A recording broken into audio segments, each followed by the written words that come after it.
A Christmas Carol by Charles Dickens.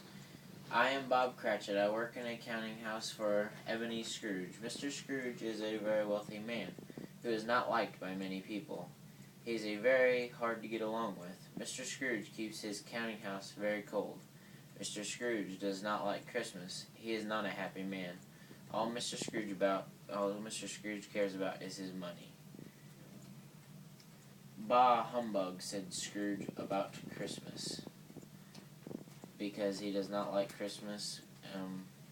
7 years ago, he lost his partner on Christmas Eve, and it didn't seem to bother him at all. This Christmas seems to be different. Let me tell you what happened. On Christmas Eve, Mr. Scrooge went home in his dark, cold house. Upon entering his home, he thought he saw his old partner, Mr. Marley, on the door knocking. He thought he was imagining things.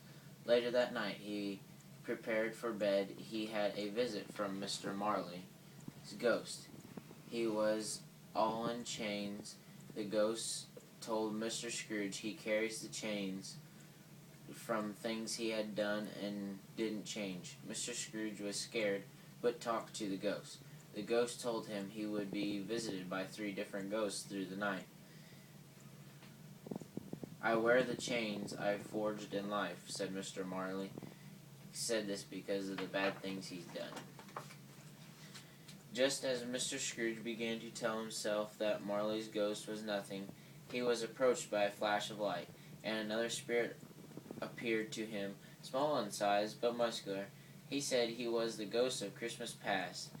He took Mr. Scrooge to look at his life in the past, when he was a young boy and into his adult years.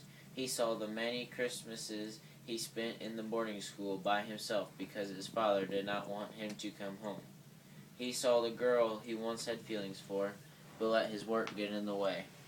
The spirit returned to Mr. Scrooge to his bedroom. He began to doze off to sleep. I am the ghost of Christmas past, is what the ghost said. Said this to come and remind Scrooge of what he has done. Suddenly, the next spirit appeared in the green robe, very loose-fitting. He was the ghost of Christmas present. The spirit took him by homes where Christmas meal was cooking, and the smells were wonderful. They went by churches that had hundreds of people dressed in their best clothing coming from church. Dressed in their best clothing. Coming from churches. They stopped at a little 4-room house. My house, as a matter of fact. My family was all working together to make the meal, and myself and Tiny Tim. Tiny Tim, who has a crutch because he is very ill and weak. We're coming from church. Our meal is small, only a goose, some potatoes and pudding for dessert. We all feel very blessed that we have what we do. As Mr. Scrooge watches us through the windows, he is curious about Tiny Tim and his well-being. Such is not like Mr. Scrooge at all. He asks the spirit if Tiny Tim will be okay. The spirit tells him he sees a lonely crutch and empty chair by the fireplace. The spirit said that unless their future and lifestyle changes, this is what will happen.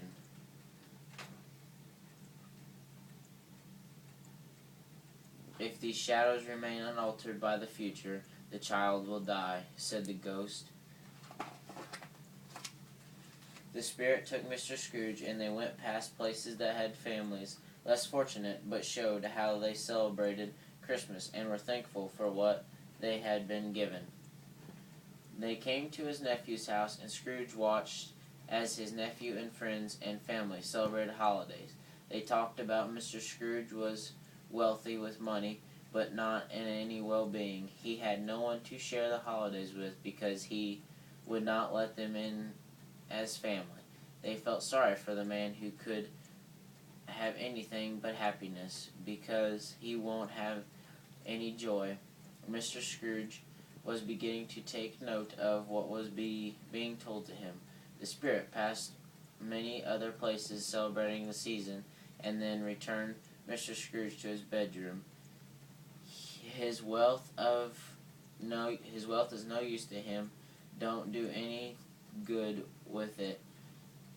He don't make himself comfortable with it, said his nephew's wife. Mr. Scrooge, beginning very tired and almost back to sleep, he startled by a big draught which was brought a dark and gloomy spirit. Mr. Scrooge asked if this was the ghost of Christmas yet to come. He did not reply. He just pointed. On their journey, they went to an area where men were talking of the death of a man no one mourned for. They approached an area where several people had collected items that were valued or useful for the man that had died. Ghost of the Future. Mr. Scrooge was then taken to a room where there was a man lying in a bed covered. He was too scared to see who it was. They traveled to Bob Cratchit's house and found that Tiny Tim was gone.